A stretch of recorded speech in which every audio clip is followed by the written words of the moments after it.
నిరీక్షణ prayer house మరియు centre సంఘముల తరపున సిలువలో మరణపు ముళ్ళును విరిచిన యేసుక్రీస్తు నామంలో మీ అందరికీ నా శుభములు. ఈ దినపు దేవుని మాట రోమేలుకు రాసిన పత్రిక 6వ అధ్యాయం 12వ వచనం. మీ శరీరమందు పాపమును ఏలనీయకుడి. రోమేలుకు రాసిన పత్రిక 6వ అధ్యాయం 10-16 వచనాలలో పాపరహితుడైన యేసుక్రీస్తు పాప సహితులమైన మానవుల కొరకు మన పాపముల నిమిత్తం మనకు రావాల్సిన శిక్షను ఆయన భరించాడు. దాని ఫలితం పాపము మీద విజయం. దాని వెనుక తండ్రి అయిన దేవుని యొక్క ఉద్దేశం మనము కూడా పాపరహితులుగా ఉండాలని. ఆయన పొందిన మరణము ద్వారా మనలను తండ్రితో ఐక్యపరిచాడు. దానికి మనం పాపముల విషయమై చనిపోయి క్రీస్తులో నూతన జీవం పొంది లోకానుసారంగా ఏ పాపము మనలను ఏలనీయకుండా దేవునికి లోబడుట ద్వారా క్రొత్త జీవితం జీవించాలి. మనలను ఆకర్షించే పాపాన్ని ఎదిరించుటకు క్రీస్తు బలం మనకు ఇవ్వబడింది.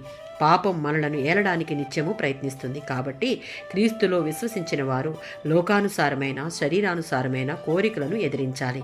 శరీర దురాశలను నిరాకరించడం ద్వారా శరీర అవయవాలను పాపాలకు అందుబాటులోకి తేకపోవడం ద్వారా మన శరీరాలను నీతికి సాధనాలుగా దేవునికి బానిసలుగా అప్పగించుకోవడం ద్వారా మనం దేవుని కృపతో పాపమును జయించగలం. 19వ సంకీర్తన 13-14 చరణాలలో మనం చేసే పనులలో కొన్ని దేవుని దృష్టిలో తప్పులుగా పాపాలుగా కనిపించినప్పటికీ మన దృష్టిలో అవి అలా కనిపించకపోవచ్చు.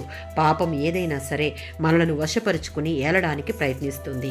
అలాంటి వాటి నుండి నన్ను రక్షించి విమోచించేవాడు నీవే, నా జీవితానికి ఆధారం నీవే, నా నోటి మాటలు నా హృదయాలోచనలు నీ దృష్టికి అంగీకారములుగా ఉంచు అని దావీదు ఇక్కడ దేవుని వేడుకుంటున్నాడు.